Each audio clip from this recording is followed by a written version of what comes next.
Hey guys, welcome back. Today we're going over selections and why they are one of the most important skills you can learn in Photoshop. Almost everything you do, removing backgrounds, changing colors, whitening teeth, adjusting brightness, it starts with making a selection of some kind. If you're new to Photoshop, all the different selection tools can feel a little overwhelming. So in this video, I'm going to go over the different ways you can make a selection in Photoshop and explain some of the features along the way. A selection tells Photoshop what part of the image you want to work on and what part you don't. If you draw a box, you'll see the little selection is moving and it looks like marching ants is what it's been referred to in the past. It's a selection. You might hear it called marching ants. Same thing. Now, basically, inside this box is what you're working on. Outside of the box is protected. So this is the area that any change you make will happen. So if you just go up to adjustments, brightness, contrast, and you make a change, you see it only happens inside your area and everything out here is fine. Now let's go over a few different ways we can create selections. The tool I'm using now is up here in the toolbar is the Marquee Tool. I'm on the rectangular one. There's an elliptical one if you need to draw circles. There's the single row, horizontal and vertical. You may have a need for it. If you do need it, they're here. As you might expect, the rectangular Marquee tool draws rectangles. If you hold the shift key, it will constrain it and it will be a square. And the elliptical Marquee tool works the same. Draws ovals, and if you hold the shift key, it will draw a perfect circle. You can also add and subtract from any selection you make. So we have a circle here. If you hold the shift key, you can draw another circle and it will add that selection to it. And if you hold the Alt or Option key and draw a circle, it will subtract from the selection. The Marquee tools are great for simple selections. You know, you're not going to get real specific. If you need a circle or a square or oval or something, they're really good. But there are better tools when you need more flexibility. And that brings us to the Lasso tool, which go back up to the toolbar. And right here is the Lasso tool. The Lasso tool lets you basically draw freehand. So if you make a selection with something else, you can fine tune it with the Lasso tool, or you could just draw your selection with the Lasso tool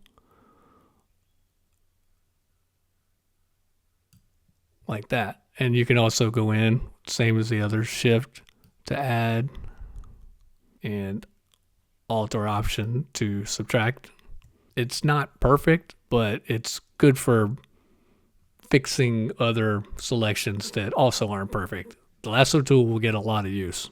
The other types of Lasso tools are the polygonal lasso tool, which draws straight lines. Basically, you click and move and click and move, and it will draw. And then when you get to the end, a little circle will show up, and that will connect it. So if you had something that had a lot of angles on it, this would be a great tool to really get those edges crisp. And then the last one is the magnetic lasso tool. The magnetic lasso tool tries to detect edges automatically. It's helpful, but it doesn't always work perfectly. It snaps to what it thinks you want. As you can see here, it creates little dots. It has its uses, but it doesn't always work perfectly. The next selection tool will be the quick selection tool. This is one of the easiest tools. Basically, you just click and drag over a subject or a piece that you want to have selected, and it will analyze the image and try and detect the edges for you. So as you can see here, it picked up the blue. It doesn't always work perfect either, but like the other tools, if you want to subtract a little bit here, you can hold Alt or Option key and then drag over the selection, and it will delete it for you. If you hold the Shift key to add to it, you can draw on the other side, and it will auto-select there. It works pretty well. Also, if you're working with a person or people. The select subject button works really good. It may not be perfect, but it can give you a really good starting point. Once you click that, you can see that it has selected what it thinks the person is and everything involved. And then you can click select a mask and it will cut out that person for you. Now, select a mask has a lot of options. We're not going to go over those right now because that's a lot deeper conversation. The quick selection tool is very good. It's a great option for a lot of uses, but there is one better tool available. It is the object selection tool. So if you click on the quick selection tool section, you can then select object selection tool. It will pick out sections of the image that it thinks you may want to select individually. Or you can click and drag around a section and it will choose it that way. But as you roll over the image, you'll see the separate pieces light up because that's what it has analyzed and thinks that you may want to select.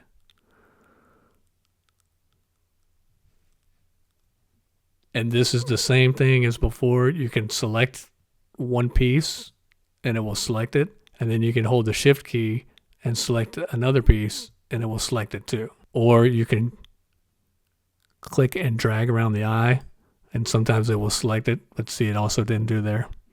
So you can see how some of the tools will work well, but you may need another tool to get it perfect. A great thing with the object selection tool is if you're working with people, it has a tool up here in the taskbar, select people, and then you can roll over. It's found this person for you.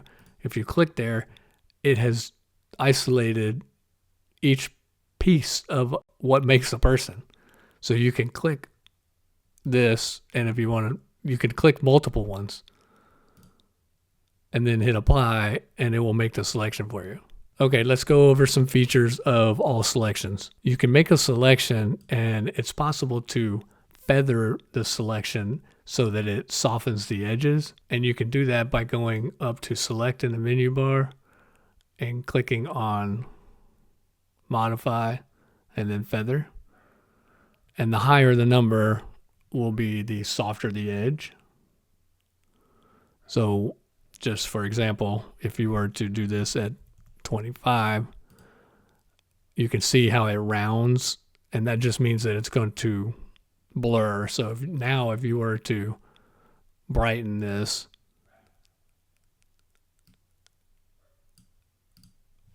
and then deselect it, you can see there's no hard edges like before. It's very, very soft. This is a cool feature because usually hard edges on changes like that aren't great. So being able to soften the edges like this is very, very nice. Also, if you ever want to just get rid of a selection, all you do is press Command or Control D and it will delete it. Another great thing you can do with selections is transform them.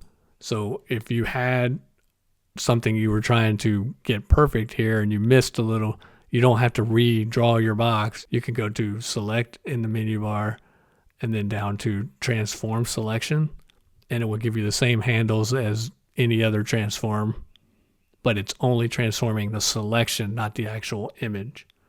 So you can move it, tweak it, and then press Enter or the check mark at the top, and now your selection is a different shape. So one of the biggest things you might be wondering is, when do you use each tool? Each tool has its uses that they are better suited for, but whatever gets you your selection the best, that's all that matters. Typically, you would use the Marquee Tool, the square and the elliptical for simple shapes. You would use the Lasso Tool for rough selections, things that aren't circles or squares.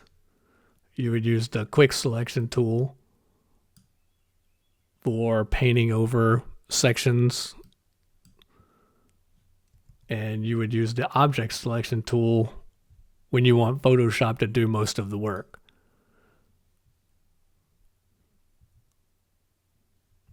Selections need to be perfect. It's okay if it takes you a little longer.